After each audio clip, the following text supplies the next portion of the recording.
So this question was asked many times in many previous year questions, also in the GATE exam. So let us understand this question. So the question is, consider three processes. The first line stated three processes. We should have three processes, okay? All arriving at time 0 means arrival time is given. We need to understand the language. The question is simple, but we need to just understand the language, okay? So it is the question of CPU scheduling. Arrival time at 0. All the P1, P2, P3 processes are at arrival time 0. Total execution time of 10, 20 and 30 units respectively. Means P1, P2, P3 are having the execution time of 10, 20 and 30 respectively. Each process spends 20% of execution time doing IO and the next 70 time doing computation and the last 10 time doing IO again. Like as I've told in my previous video, the IO time is not counted, okay? So the main time is 70% of the time of computation. This is the time which CPU takes to compute the things, okay? Okay, the OS uses shortest remaining compute time first, means SJ, shortest remaining time first algorithm, okay? And schedulers a new process either when running process gets blocked on IO or when an running process finishes its compute burst, okay? Assume that all IO operations can be overlapped as much as possible. This line indicates that it is an primitive CPU scheduling algorithm, okay? So for what percent of CPU does the CPU remains idle? So as we have already told in the question, there are three processes, each with arrival time 0 and their completion time. Okay, so processes are given with completion time as given in the question and the arrival time is given in the question, and this time which we have calculated is given in the question in terms of language, okay?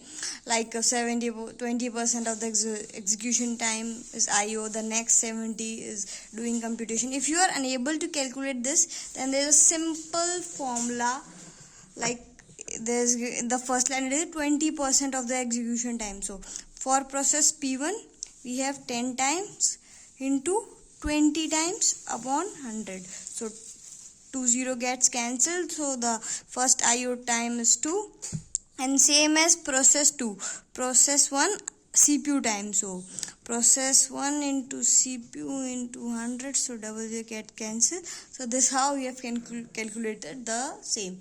You can calculate it by your own. So now coming on to the Gantt chart, okay? This question has asked for what percent does the CPU remains idle. This can also ask like turnaround time and something like average waiting time, but it has not stated that. It has simply stated that what percent of CPU remains idle, means खाली कितनी देर वो बैठता है, okay? So here coming on to the Gantt chart. So after it we would be making the Gantt chart as the arrival time of every process is 0. So starting it from 0. Gantt chart is always started with 0. Okay, but it first executes the IO. At this duration of time unit 2 as no process is entering, it is stating that the process P1 would be take place as it has the lowest IO. Okay, now the algorithm is shortest job first. Like the shortest job should be executed first. So here comes 7, okay? Every process aligned into it are bigger than that, okay? And they will also be going to take the IO for their operations, okay? Like P1 till here, P2 till 4 and P3 till 6, okay? Till 6. This is P4 and this is P6, okay?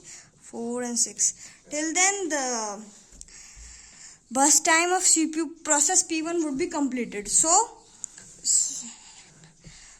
till here whole these are by aligning by process P1. Hold this till 9, okay, because the burst time is 7, so 7 plus 2 9, okay, so it's 9. Now here starts. Now both the processes are in the ready queue, but we will, as it is a shortest job first algorithm, so we would be doing the process 2 first, okay. So 14 plus 9, so 9 10 11 12 13 3, it's 23. So process 2 will be executing till here. Now comes the process third. It has 21 as the CPU time. So here comes 4 and 44, okay. Now here the last execution of IO is written. We would be writing after the P1 gets completed, we would be also writing the IO, but as it is only asked in the question for what percent does the CPU remains idle, so there is no need of writing all the processes then CPU time, but the last process in the sequence should be written its ideal time. So after this, the 3 units, it would be working for 3 units more, okay, 3 units more. So till 47, 44, 45, 46, 47, till 47 it would be working. So the final answer would be the here 44, 45, 46, 47, okay. 3 unit here and 2 unit empty here. 47 minus 44, it's 3 unit here and 2 unit here. So the idle time is 5 upon the total time 47 into 100. This results